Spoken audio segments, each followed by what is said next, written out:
رسولا منهم يتلو عليهم آياتك ويعلمهم الكتاب والحكمة ويزكيهم إنك أنت العزيز الحكيم صدقت يا رب العالمين. وقال النبي صلى الله عليه وسلم من أحب سنتي فقد أحبني ومن أحبني كان معي في الجنة أو كما قال عليه الصلاة والسلام. وقال تعالى في شان حبيب محمد عابدا ومخبرا إن الله وملائكته يصلون على النبي يا أيها الذين آمنوا صلوا عليه وسلموا تسليما. اللهم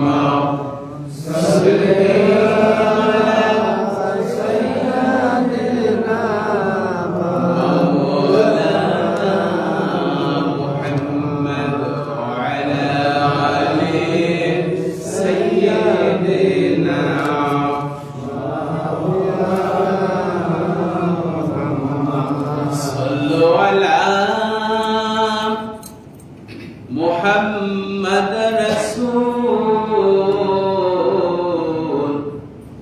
अपनी खोल का नूरे फूल सल्लो अला नूरे खुदा मोहम्मद रसूल अपनी खोल का नूरे फूल বন জঙ্গলে চরান সাগর আপনি বৈজ্ঞানিকের মূল আপনি কোন কাননের ভুল আল্লাহুম্মা সাল্লি আলা সাইয়্যিদিনা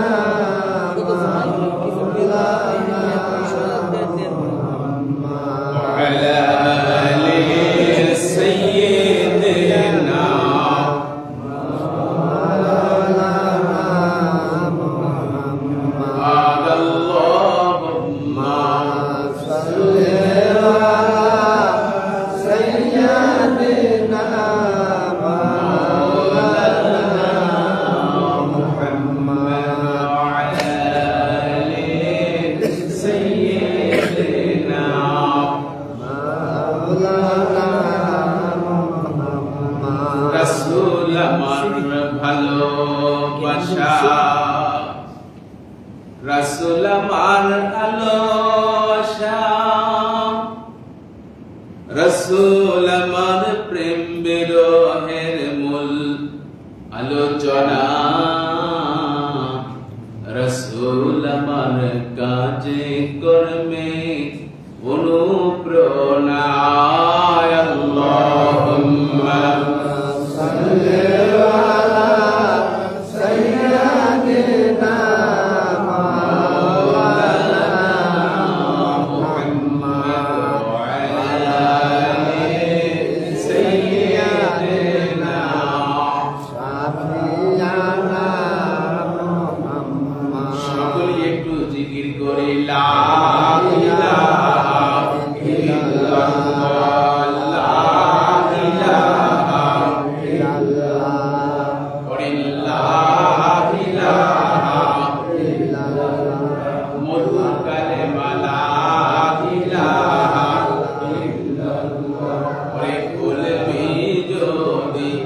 আল্লাহর ঘর এই কালেমার কুঞ্জি ধর এই কালেমা ভুল হলে রে ভুল হবে তোর সবই লা ইলাহা ইল্লাল্লাহ লা ইলাহা ইল্লাল্লাহ লা ইলাহা ইল্লাল্লাহ লা ইলাহা ইল্লাল্লাহ মুহাম্মাদুর রাসূলুল্লাহ। পড়েন তাসবিহ পাঠ করি সুবহানাল্লাহ আলহামদুলিল্লাহ লা ইলাহা ইল্লাল্লাহ সুবহানাল্লাহ আলহামদুলিল্লাহ লা ইলাহা ইল্লাল্লাহ সুবহানাল্লাহ আলহামদুলিল্লাহ লা ইলাহা ইল্লাল্লাহ সুবহানাল্লাহ আলহামদুলিল্লাহ লা ইলাহা ইল্লাল্লাহ। আমরা আছি বাংলাদেশে নবী আপনি আছেন মদিনায় সেই কারণে দয়াল নবীজি রোজ হাসরে বলিও না সুবহানাল্লাহ আলহামদুলিল্লাহ লা ইলাহা ইল্লাল্লাহ সুবহানাল্লাহ আলহামদুলিল্লাহ লা ইলাহা ইল্লাল্লাহ। গাছে চিল্ল মাছে চিল্ল চিল্ল বনের হরিণী মানব কুলে জন্ম নিয়ে চিল্লাম না দয়াল নবীকে সুবহানাল্লাহ আলহামদুলিল্লাহ লা ইলাহা ইল্লাল্লাহ সুবহানাল্লাহ আলহামদুলিল্লাহ লা ইলাহা ইল্লাল্লাহ। আলহামদুলিল্লাহ সেই মহান রবের শুকর গুজার করছি যে মহান আল্লাহ রাব্বুল আলামিন হাজার হাজার মানুষের মাঝ থেকে বাছাই করে আমাদেরকে আমার প্রিয় নবীজির প্রেমে মাতোয়ারা করে নবীজির ভালোবাসায় আজকে ঈদ মিলাদুন নবী নবীজির জন্ম নবীজির মৃত্যু নবীজির হিজরত নবীজির নবুয়ত এর মাসে একত্রিত হওয়ার জন্য যে মহান রব যে মনিব আমাদেরকে সময় করে দিল সুযোগ করে দিল সেই মহান রবের শুকর গুজার করছি। সকলে জবান করে জোরে সরে বলছি আলহামদুলিল্লাহ। আর একটু আওয়াজ করে বলতে হবে আলহামদুলিল্লাহ। পাশাপাশি বিশ্ব মানবতার মুক্তির দিশারি মুক্তির দূত মুহাম্মদ আরবি মামিনার নয়নের মণি হাবিবুনা তবিবুনা সানাদুনা তবিবু কুলুবিনা তবিবু আরওয়াহিনা মুহাম্মদুর রাসূলুল্লাহ সকলে পড়েন সাল্লাল্লাহু আলাইহি ওয়াসাল্লাম। সম্মানিত উপস্থিতি, আমি আপনাদের সম্মুখে কোরআনুল কারীমের সূরাতুল আল বাকারা থেকে 123 নম্বর আয়াতের আংশিক তেলাওয়াত করেছি এবং হুজুর সাল্লাল্লাহু আলাইহি সাল্লামের অসংখ্য হাদিসের মাঝ থেকে একখানা হাদিসে নববী তেলাওয়াত করেছি। এর সহজ অর্থের মাধ্যমে দিয়ে আলোচনা শুরু করব ইনশাআল্লাহ। সম্মানিত উপস্থিতি, আপনারা যারা উপস্থিত আছেন আশা করি আল্লাহ পাকের আরো অনেক বান্দা আসবে, আল্লাহ পাঠিয়ে দেবে। আপনারা সকলেই বলেন আল্লাহুম্মা আমিন। আপনাদের সবাইকে নিয়ে আরেকবার তাওয়াসসুল তেলাওয়াত করছি, কষ্ট হবে? তেলাওয়াত করুন। আউযু বিল্লাহি মিনাশ শাইতানির রাজীম। বিসমিল্লাহির রাহমানির রহিম। বিতাড়িত মর্দু শয়তানের ওয়াসওয়াসা থেকে আল্লাহ তাআলার নিকট পানাহ চাই। পরম করুণাময় আল্লাহ তাআলার নামে শুরু করছি। আল্লাহ বলছেন হযরত ইব্রাহিম আলাইহিস সালামের ছেলে কলিজার টুকরা সোনামান ইসমাইল, কি কথা ঠিক কিনা? ইসমাইল আলাইহিস সালাম আল্লাহর কাছে দোয়া করেছিলেন আমার প্রিয় নবীজির জন্য। বলেন সুবহানাল্লাহ। সুবহানাল্লাহ। আমার নবী, বিশ্ব নবী, আমার প্রিয় নবীজির জন্য দোয়া করেছিলেন কে? ইসমাইল আলাইহিস সালাম। সেই দোয়াটুকু আল্লাহ রাব্বুল আলামিন সূরা আল বাকারার 123 নম্বর আয়াতে অংশ করে দিয়েছেন। আয়াতটির অর্থ হচ্ছে উনি দোয়া করেছিলেন রব্বানা। কে দোয়া করেছিলেন? এই দোয়া কে করেছিলেন? ইসমাইল আলাইহিস সালাম। রব্বানা ওয়া বা'আস ফীহিম রাসূলাম মিনহুম। বলুন আল্লাহু আকবার। রব্বানা, ইসমাইল আলাইহিস সালাম দোয়া করলেন, ও আমার পরওয়ারদিগারে আলম, ওয়া বা'আস, আপনি প্রেরণ করুন, ফীহিম, তাদের মাঝে। বলেন সুবহানাল্লাহ। ফীহিম, কুরাইশ বংশে আপনি প্রেরণ করুন রাসূলাম মিনহুম, একজন রাসূল। বলেন সুবহানাল্লাহ। যে রাসূল ইয়াদুল্লু আলাইহিম আয়াতুকা, যে রাসূল আপনার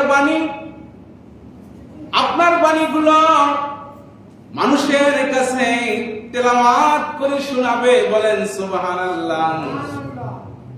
ওয়া ইউআল্লিমুহুমুল কিতাবা ওয়াল হিকমা, তেলাওয়াতের পাশাপাশি মানুষদেরকে ওই তেলাওয়াতের অর্থ বুঝাইবে, ব্যাখ্যা বুঝাইবে, তাফসীর বুঝাইবে, প্রজ্ঞা বুঝাইবে, হিকমত বুঝাইবে, বিজ্ঞান সম্পর্কে বুঝাইবে।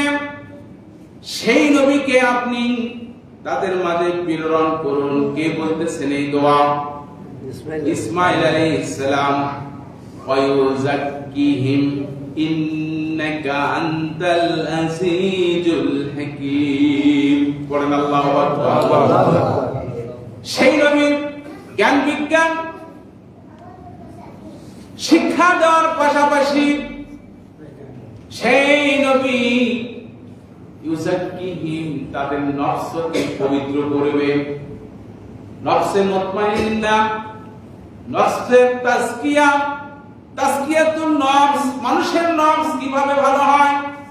পরের জিনিস সে যেন নিজের জিনিস মনে না করে, পরের মেয়েকে সে যেন লোভ না করে, পরের বিবিকে সে যেন লোভ না করে। এই সমস্ত বিষয় সম্পর্কে সেই নবী তাদের অন্তরগুলোকে পবিত্র করার শিক্ষা দেবে। বলেন সুবহানাল্লাহ। ইন্নাকা আনতাল আজিজুল হাকীম। ইসমাইল আলাইহিস সালাম বলেন, ও আল্লাহ, আপনি তো মহাবিজ্ঞানময়, আপনি হলেন মহান প্রজ্ঞাময়। বলেন সুবহানাল্লাহ। এই ছিল আয়াতে কারিমার অর্থ।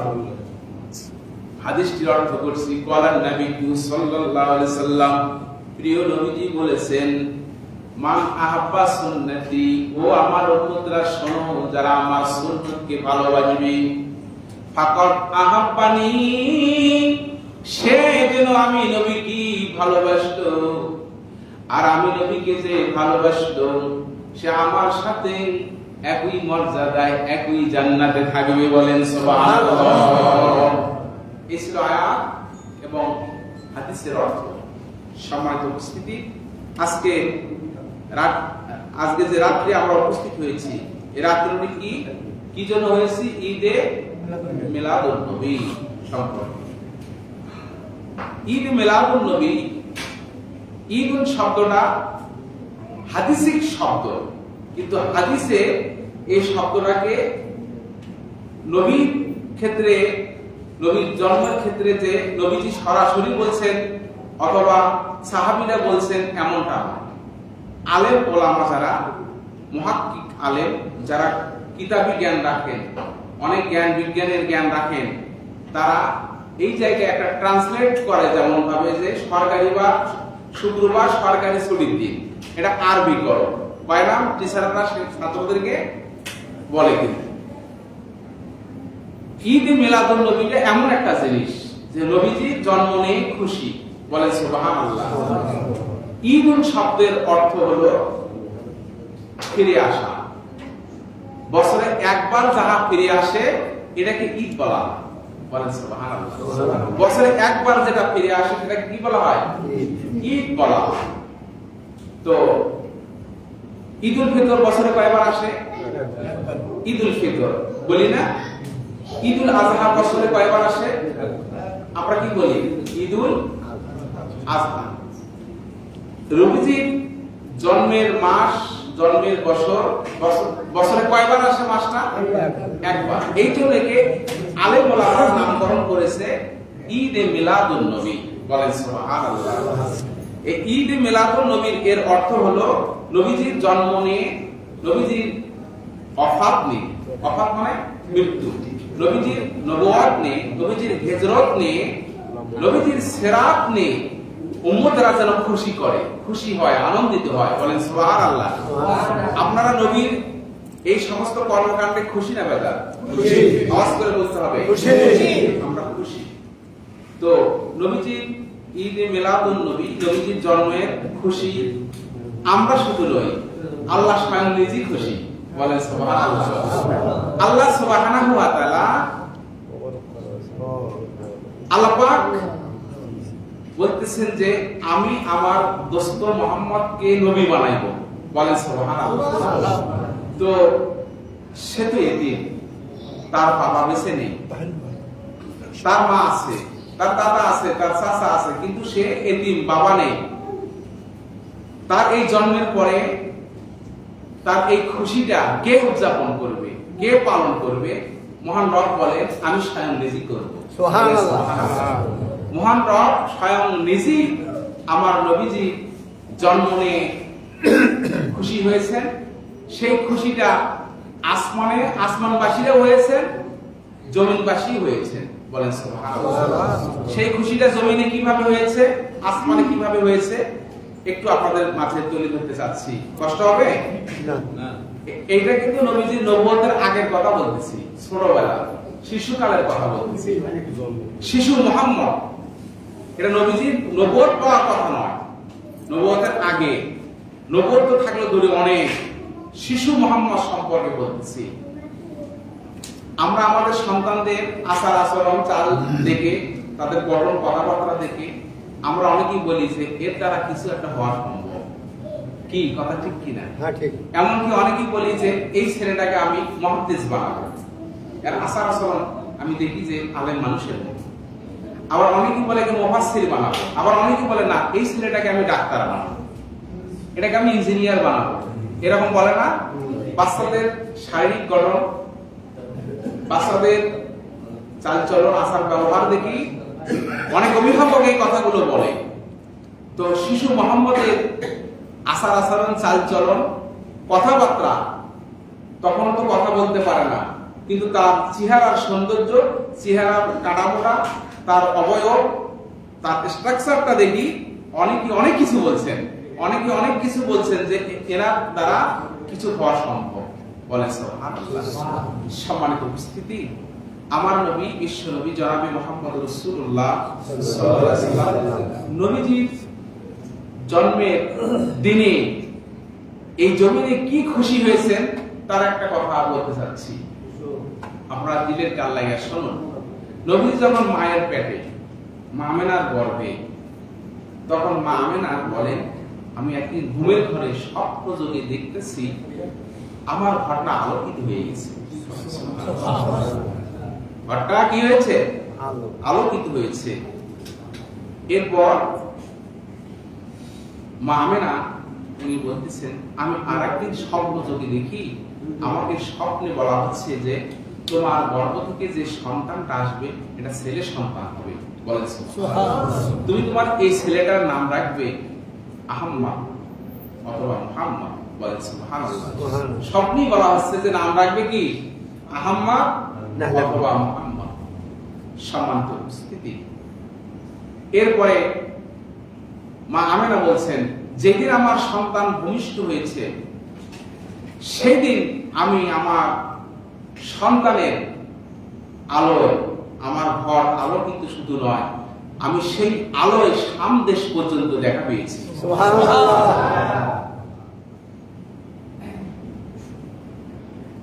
সেই নবীর জীবনী নিয়ে আমাদের শিক্ষার আছে, আছে না নাই? অনেক শিক্ষার আছে।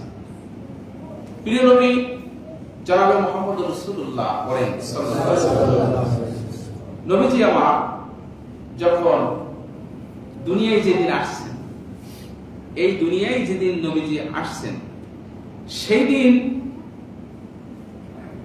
ইরান, যে ইরানে মুসলমান আছে, এখন আছে না, শিয়া মুসলিম, তারাও মুসলিম। তো সেই ইরান এক সময় দখল ছিল অগ্নি পূজকদের। কার? অগ্নি পূজক যারা, তাদের।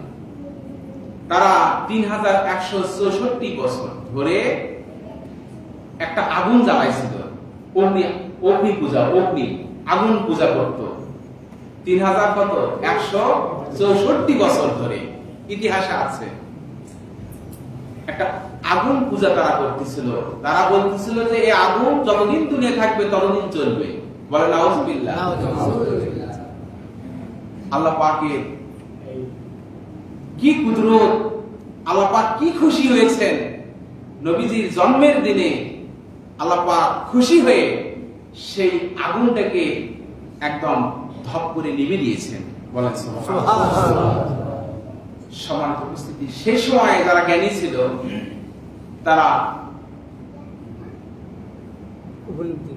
মুশরিক যারা, তাদের ভিতরে কিন্তু গণক থাকতো, তাদের ভিতরে ভবিষ্যৎদানী, ভবিষ্যতের কথা বলা কিছু জ্ঞান গরিমা লোক থাকতো।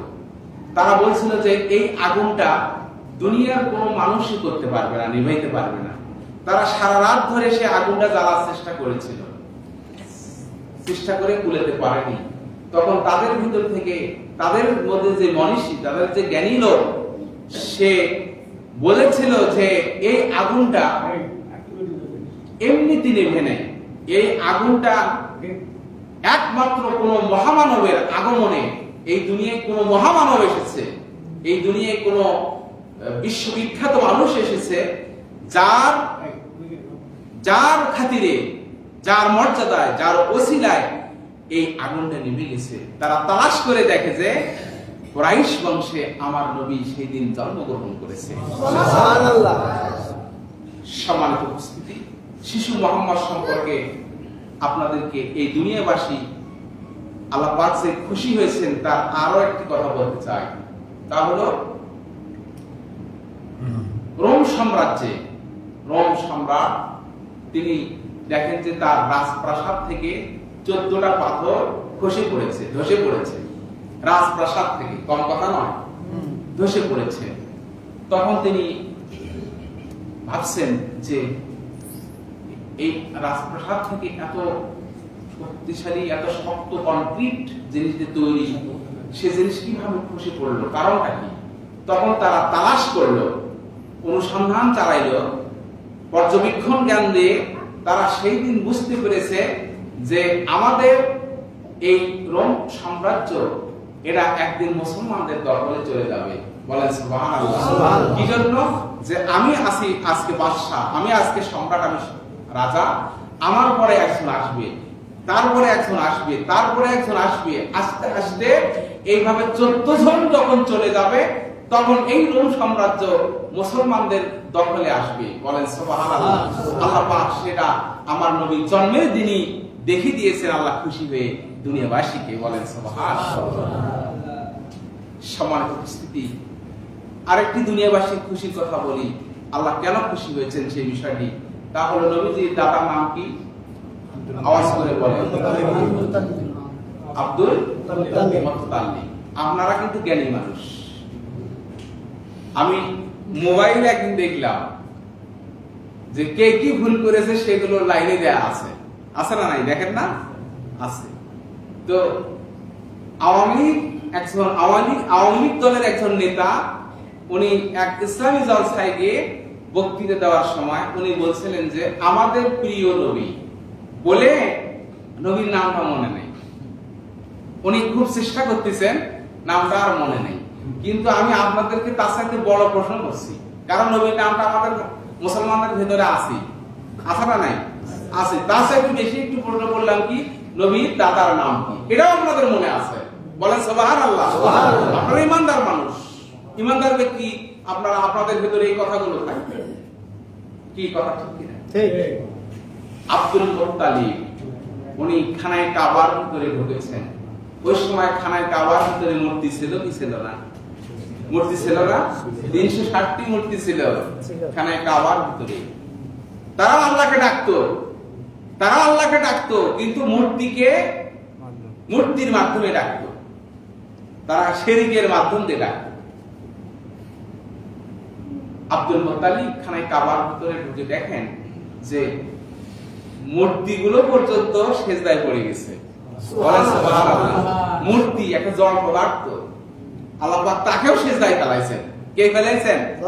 আল্লাহ ফেলাইছেন সিজদায়। আব্দুল মুত্তালিব সিনারিকে দেখে তার ভিতরে একটু ভয়। উনি কাবার ঘর থেকে বের হয়ে দরবার দিকে আসতে দেখেন যে সাফা এবং মারওয়া দুটো পাহাড় আছে। হাজী মানুষেরা দেখেছেন এবং ছাইও করেছেন, হাজিরা দেখেছেন, যারা গেছেন, আরো যারা গেছেন তারা দেখেছেন। আল্লাহ পাক আমাদেরকে দেখার তৌফিক দিক। সম্মানিত উপস্থিতি, সেই পাহাড়ে দুইটা মূর্তি ছিল, দুই পাহাড়ে দুইটা। সেই মূর্তি দুইটা সিজদায় পড়েছে। বলেন সুবহানাল্লাহ। আব্দুল মুত্তালিব তখন চিন্তা করেছেন যে মূর্তির সিজদায় গেল কেন? তখন তিনি ওই সময় মক্কায় আসমানি কিতাবের আলেম ছিলেন। ওই সময় এক ইহুদি আলেমের কাছে উনি গেলেন, গিয়ে বললেন যে আজকে মূর্তিগুলো এভাবে সিজদায় পড়েছে কেন? উনি যাবার সাথে উনি বলছেন যে আমি একটা সিনারি দেখেছি। কি? যে আপনি যে আমার কাছে আসতেছেন, আসার সময় আমি দেখলাম যে গাছপালাগুলো সব সিজদায় পড়ে গেছে। তো উনি তখন বলতেছেন যে গাছপালা, জড় পদার্থ, অন্যান্য জিনিস যদি সিজদায় অবনত হয়, এটা যদি মানুষ দেখে তখন কোন মহামানবের আগমনের কারণে দেখে। বলেন সুবহানাল্লাহ। তখন ওনাকে জিজ্ঞেস করেছেন যে এই আপনি কি জানেন আপনার এলাকায় বা আপনার গ্রামে বা আপনার বাড়ির আশেপাশে, আপনার বাড়িতে কোন শিশু সন্তান কি এখন জন্মগ্রহণ করছেন? উনি জিজ্ঞেস করেছেন। কে? ইহুদি আলেম জিজ্ঞেস করেছেন। উনি বলছেন যে হ্যাঁ, জন্মগ্রহণ করেছেন আমার নাতি। বলেন সুবহানাল্লাহ। উনি তখন বলেছেন যে আমাকে কি একটু দেখাবেন? বলেন সুবহানাল্লাহ। আমাকে কি একটু দেখাবেন? তখন আব্দুল মুত্তালিব বলছেন যে হ্যাঁ, দেখাবো না কেন? তো আমি কি যাবো না নিয়ে আসবেন? চলেন আমার সাথে চলেন। আমরা কিন্তু আলেম ওলামাকে খুব সম্মান করি না? আমরা মুসলমান যারা, আমরা আলেম ওলামাকে খুব সম্মান করি। কেন করি? আলেম ওলামাকে সম্মান করলে আল্লাহ পাক তাকে ভালোবাসে, আল্লাহ খুশি হয়, আল্লাহ গুনাহ মাফ করে দেয়। মান আকরামা আলিমান ফাকান্নামা আকরামা সাবিনা নাবিয়্যা। যে একজন আলেমকে সম্মান করলো, সেজন্য বনি ইসরাইলের 70 জন নবীকে সম্মান করলো। সুবহানাল্লাহ। এবং একজন আলেমকে যে সম্মান করলো, দুনিয়াতে যে আমল করেছে সে আমলে যদি সে পাশ করতে না পারে, আল্লাহ পাক সেই দিন বলবে দেখো তো আমার এই বান্দাটা দুনিয়াতে কোনো আলেমকে ভালোবেসেছিল নাকি? আমার এই বান্দাটা দুনিয়াতে কোনো আলেমের সাথে একই টেবিলে বসে খাইছে নাকি? আমার এই বান্দাটা দুনিয়াতে কোনো আলেমকে খাওয়াইছে নাকি? দেখো তো এগুলো তালাশ করে আল্লাহ খালি চাচ্ছে কি জানেন? যে আমি আমার এই বান্দাটা কিভাবে বেহেশতে দেই। সুবহানাল্লাহ। তখন দেখা গেল যে হ্যাঁ, আলেমকে ভালোবেসেছে, আলেমের সাথে বন্ধুত্ব করেছে, আলেমকে খাওয়াইছে, এই কারণে আল্লাহ পাক তাকে জান্নাতেও দিতে পারেন। বলেন সুবহানাল্লাহ। সম্মানিত উপস্থিতি, কোন কথাটা বলতেছিলাম? যে আমাকে কি দেখাবেন? আলেম বলছিলেন যে আমাকে কি দেখাবেন? ইহুদি আলেম বলছেন যে হ্যাঁ চলেন। উনি উপস্থিত হয়েছেন, হয়ে উনি বলছেন যে সন্তানটা আমার কোলে একটু দেবেন। দেন, কোলে নিয়েছেন। নিয়ে এরকম আমরা কি বলি, উলট পালট করি, তাই না? যে আমরা উনি বিভিন্ন ভাবে এরকম করে দেখতেছেন। তো আব্দুল মুত্তালিব বলতেছেন যে কি দেখেন? এই তো খুব মানে সুরাম, আপনি কি দেখতেছেন? এর কি নখ দেখতেছেন? এর কি পা দেখতেছেন? এর কি অন্যান্য অঙ্গ দেখতেছেন? যে না, আমি তা দেখি নাই, আমি একটু পরে বলতেছি। উনি তালাশ করতেছেন। বলে সুবহানাল্লাহ। শিশু মুহাম্মদকে নবী বানাবে কে? আল্লাহ। আর আল্লাহ পুজুরগুলো দেখেন। উনি তালাশ করতে করতে উনি কান্না শুরু করেছেন, চোখের পানি ছেড়ে দিয়ে উনি কান্না শুরু করেছেন। তখন আব্দুল মুত্তালিব বলতেছেন যে আপনি কাঁদেন কেন? কাঁদার কারণ কি? আপনি কি দেখলেন, কি বুঝলেন? আমরা তো খুশি হয়েছি খুব, আপনি খুশি হতে পারছেন না কেন? আপনি কাঁদছেন কেন?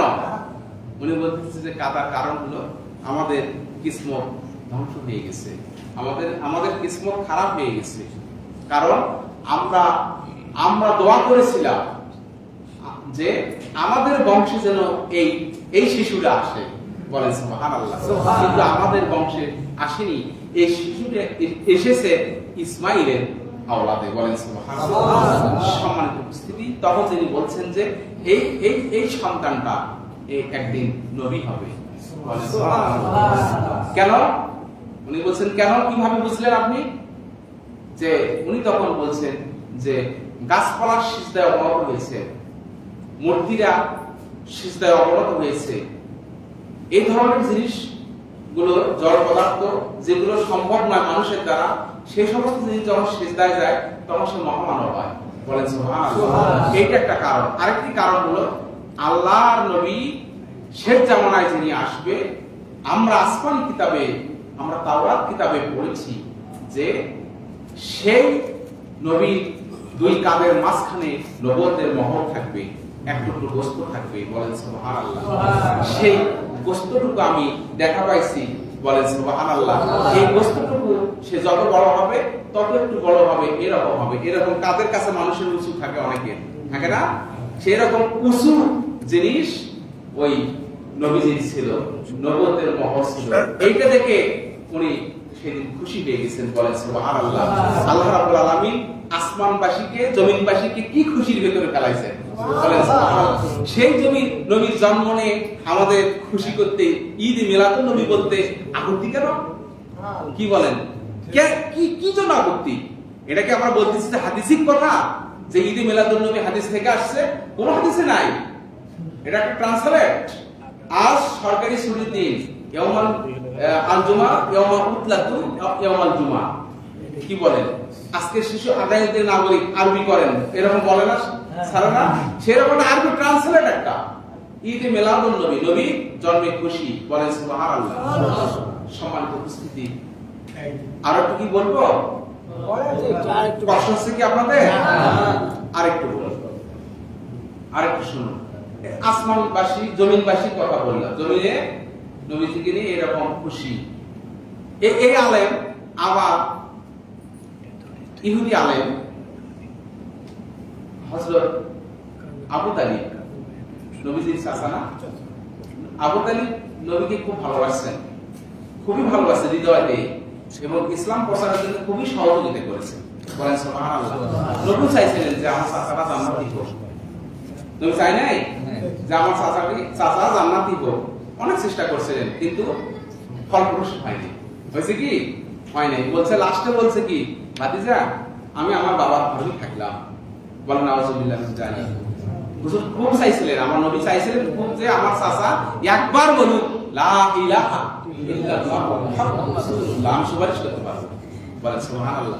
কিন্তু বলে নাই, কিন্তু নবীকে সহযোগিতা করেছেন। আবু তালিব নবীকে, মা দুনিয়া থেকে চলে গেছে কয় বছর বয়সে? জানা আছে না? 6 বছর বয়সে। এরপরে দাদার কাছে, দাদা চলে গেছেন 8 বছর বয়সে, কি বলেন? এরপরে কার কাছে? চাচার কাছে। 12 বছর বয়স যখন, চাচা সিরিয়ায় যাচ্ছে ব্যবসা করতে। কি করতে? ব্যবসা যাচ্ছেন, কাফেলার সাথে যাচ্ছেন। তখন শিশু মুহাম্মদ চাচাকে জোরে ধরেছেন, আল্লাহু আকবার, জোরে ধরে বলছেন, চাচা আমাকে কোথায় রেখে যাচ্ছেন? আমি কার কাছে থাকবো?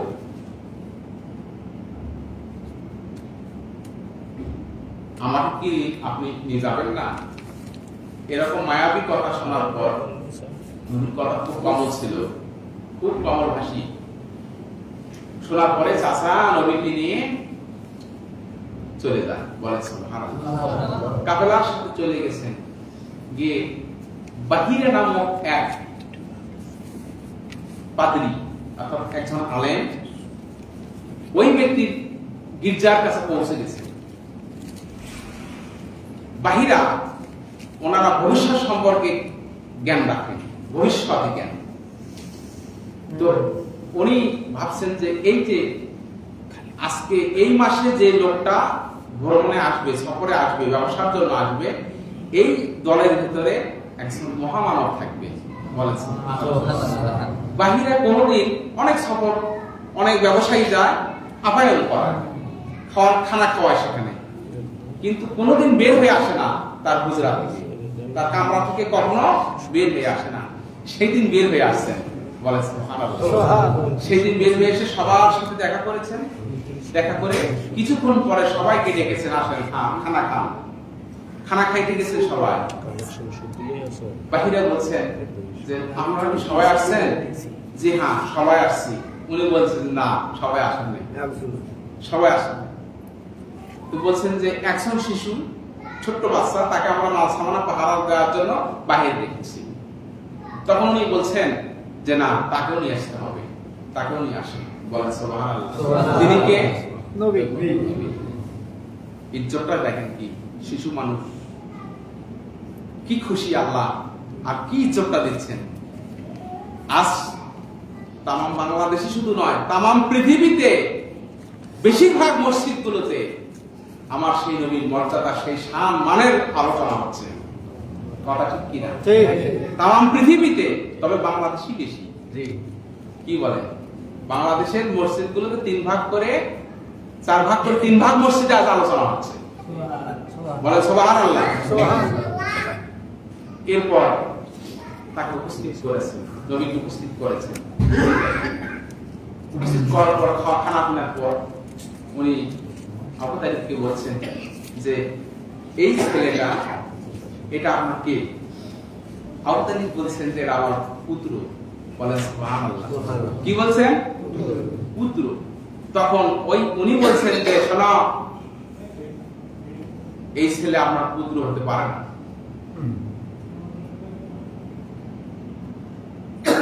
তখন আবু তালিব বলছেন আমার ভাতিজা। বলেন সুবহানাল্লাহ। তখন উনি আসমানি কিতাবের আলেম, উনি তখন